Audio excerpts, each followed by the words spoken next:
Akins Ford on Thanksgiving Eve 2019. Just released our latest edition of the Covert edition. This is the Ingot Silver XLT 302A package, and it looks just stellar to us.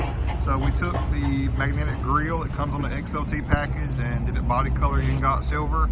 The top and bottom bars we did in gloss black, and I truly love this emblem, the Ingot Silver and black. That really looks custom and looks signature. Willies tire, we have 22 by 10 Fuel Rebel on 35, 1250, 22 Nitto Trail Grappler. And to work this with that -13 offset, we installed a ReadyLIFT 3.5 inch SST lift kit, and we love this overall stance. It's one of our most popular lifts to date.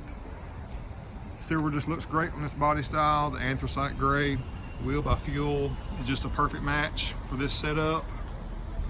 We did a Trail FX rubber bed mat in the rear and a undercover Ultraflex trifold bed cover.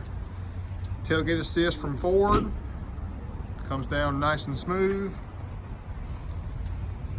Wheel well liners from Ford. Make it look nice and clean. WeatherTech full mats on the inside. And there you have our latest Covert edition. Gaining great popularity. Come see what it's all about right here at Willies at Akins Ford, Winder, Georgia.